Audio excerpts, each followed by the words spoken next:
دوستان امروز براتون دستور یک کیک میوه خیلی لطیف و خوشمزه رو آوردم. الان هم که فصل سبزی ریواسه که البته در اروپا به اسم میوه میشناسنش، توت فرنگی هم که نوبر شده دیگه. دیدم الان بهترین فرصت برای درست کردن این کیک خوشمزه است. قبلا فیلمش رو بدون دستور در کانالم گذاشته بودم. با خمیر این کیک 2 کیک درست کردم. اون یکی رو با میوه بلوبری درست کردم. میوه ها رو شستم، خشک کردم، ریواز ها رو پوست گرفتم. البته خیلی نمیخواد حساسیت نشون بدی در پوست گرفتن ریواز ها، مخصوصا ریواز های قرمز رنگ. اگر پوستش لطیف باشه میتونید بذارید بمونه، کیک رو زیبا میکنه. ولی اگر ریواسای شما پوستش کلوف بود، مخصوصا اون نوعی که سبزه به شکل وحشی میفروشن، اونا میتونه پوست کلوفتی داشته باشه، پوستش رو بگیرید.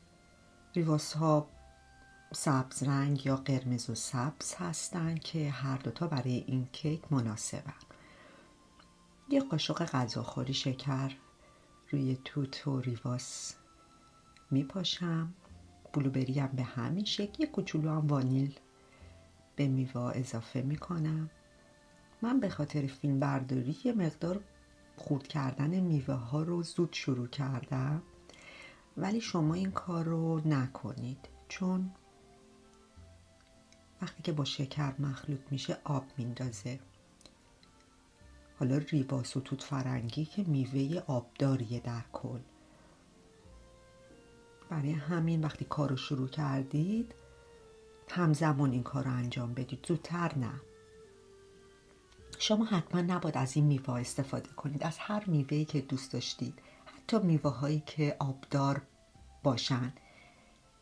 نگران نباشید، کیکتون، خمیر کیکتون خراب نمیشه.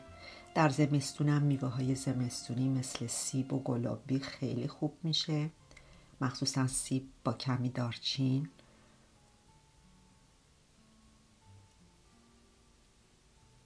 بلوبری آب زیادی نمیندازه.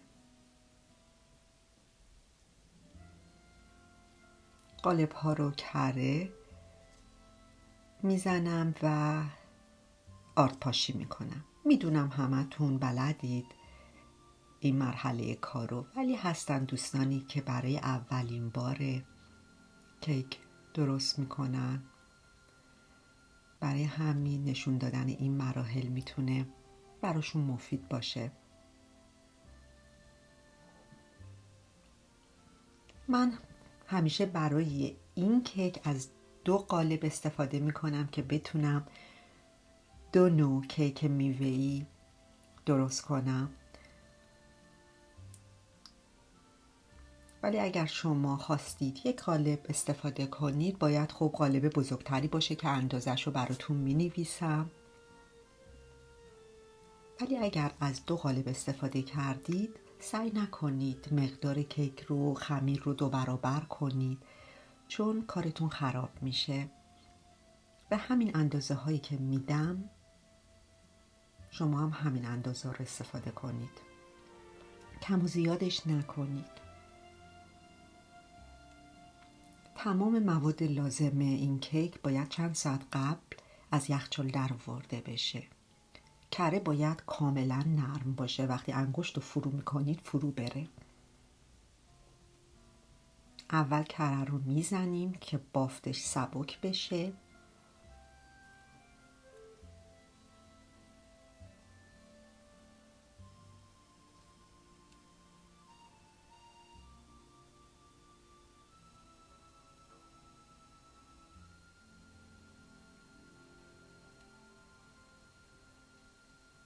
یک کوچولو نمک برای خمیر کیک ها همیشه خوبه.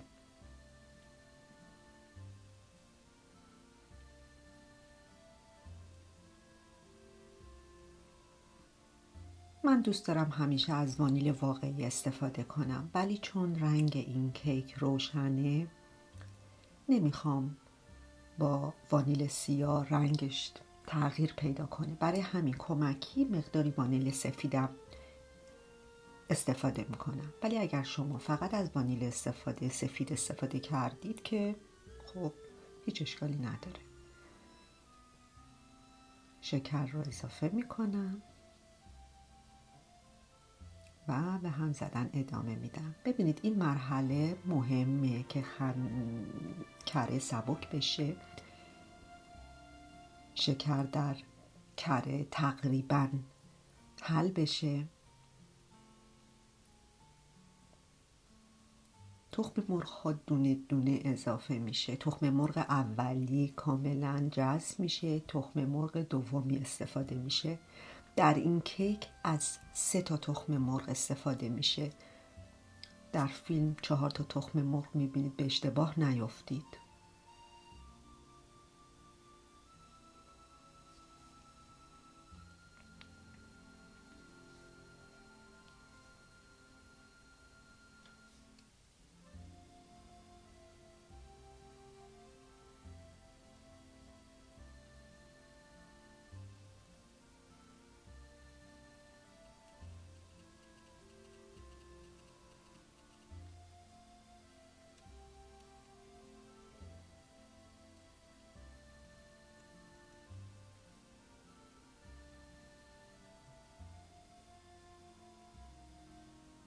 این مهم نیست که شما از چه نوع همزنی استفاده میکنید.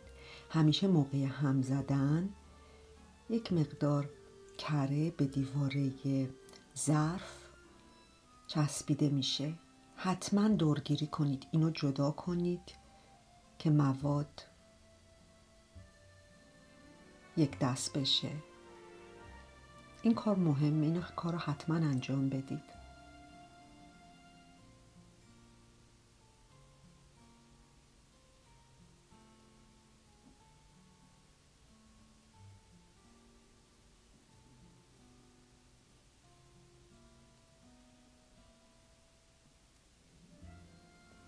بافت خمیر یک بافت یک دستی نیست، نگران نشید. با اضافه کردن آرد یک دست میشه.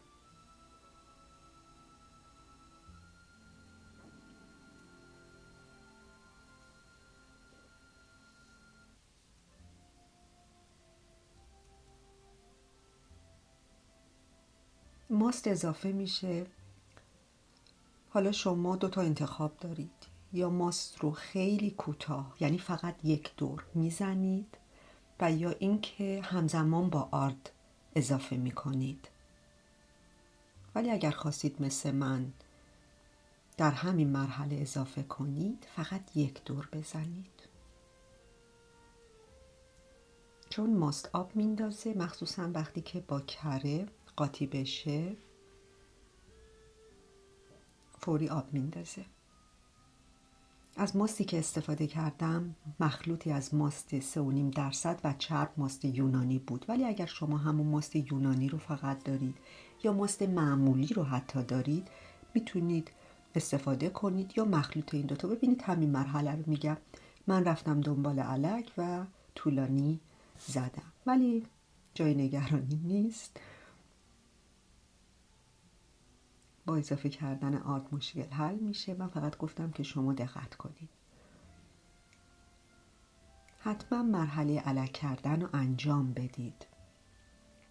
این برای این کار نیست که بخواد گلوله اگر در آرد باشه در الک بمونه. این برای هوادهی بافت کیک رو خیلی لطیف میکنه.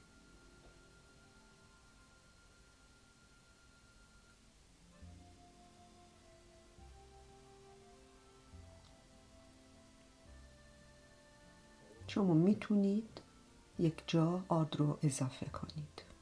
حتما لازم نیست بخواید در 2 مرحله یا 3 مرحله این کار رو انجام بدید.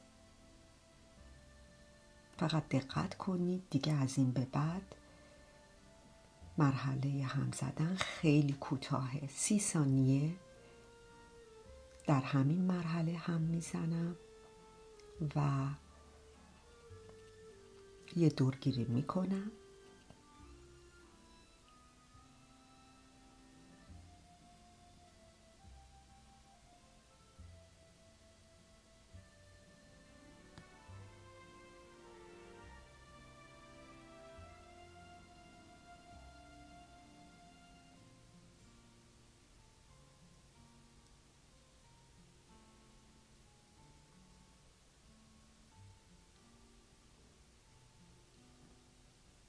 و 30 ثانیه مرحله دوم هم میزنم. ببینید همیشه وقتی آرد اضافه میشه به خمیر کیک، تم زدن باید کوتاه باشه.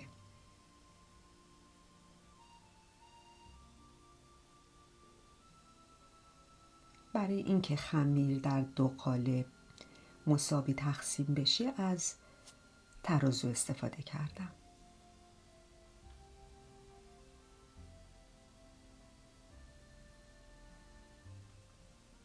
دیگه اینطوری جای نگرانی نیست. خمیر در یک کیک بیشتر باشه، در کیک دیگه کمتر.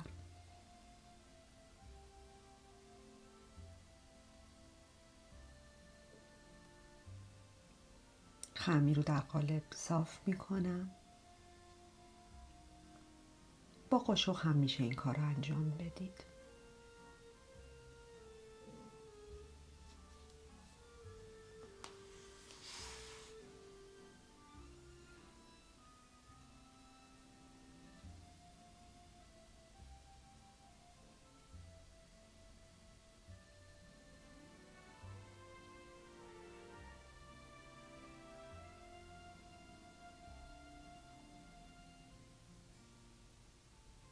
من در اینجا چون توت فرنگی ها خیلی بهاری، زیبا و کوچیک بود به این شکل انجام دادم، ولی معمولا این کار رو نمی کنم. در فیلم قبلی هم میتونید ببینید میوه های خرد شده رو میریزم روی خمیر.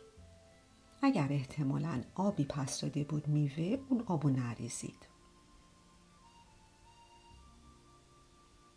کمی وانیل با شکر قاطی میکنم و 1-2 قاشق چایخوری روی کیک روی میوه میپاشم.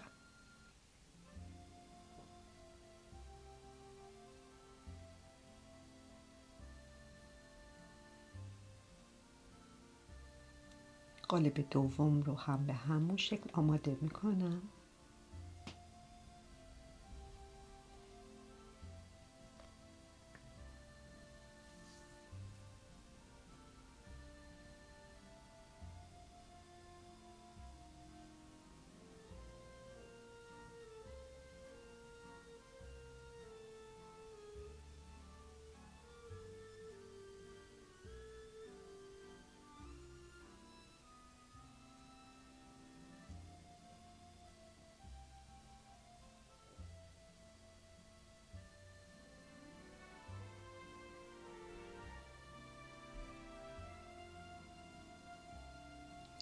این کیک خمیر خیلی پربرکتی داره، برای همین شانس ای رو دارید که مثل من در 2 قالب درست کنید. همیشه هستن بعضی ها که یه میوه رو بیشتر از یه میوه دیگه دوست دارم، پس شانس انتخاب میوه‌مونم اینجا بیشتره.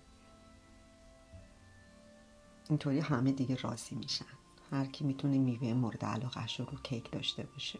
دیگه کیک ها داخل فر رفتن. الانم کمی خاک قند یا پودر شکر میتونید روی کیک بپاشید. حتما این کار لازم نیست انجام بدید، ولی به نظر من کیک زیباتر میشه. ولی توصیه میکنم حتما خامه زده شده برای سرو این کیک استفاده کنید. حالا خامه رو مثل کیک های خامه ای خیلی نزنید که سفت بشه. 70-80% زده بشه کافیه. خامه برای سرو کردن همیشه باید یک لطافت بیشتری داشته باشه. من در قالب ها کیک رو سرو کردم. همیشه در بردن اولین برش کیک یک مقدار سخت‌تر از برش های بعدیه، ولی به هر حال در میاد.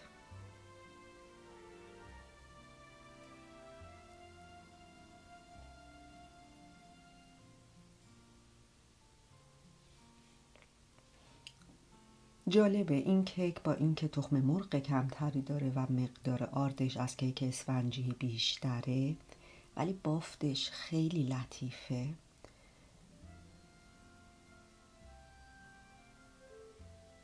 و وقتی که با خامه و میوه روش سرو میشه درست مثل یک کیک خامه‌ای.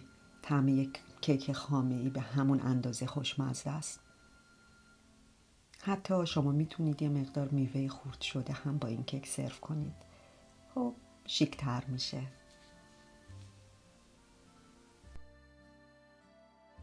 میتونید برای زیبایی بیشتر از گل‌های خوراکی استفاده کنید. تاکید میکنم گل‌ها خوراکی باشه، تزیینی نباشه. الان فصل بهار، تابستون، در هر باغچه گل‌های خوراکی هست. همون گل‌هایی که برای چایی به شکل خشک استفاده میشه، منتها به شکل تازه. من فکر میکنم تونستم بافت این کیک رو به بهترین شکل بهتون نشون بدم.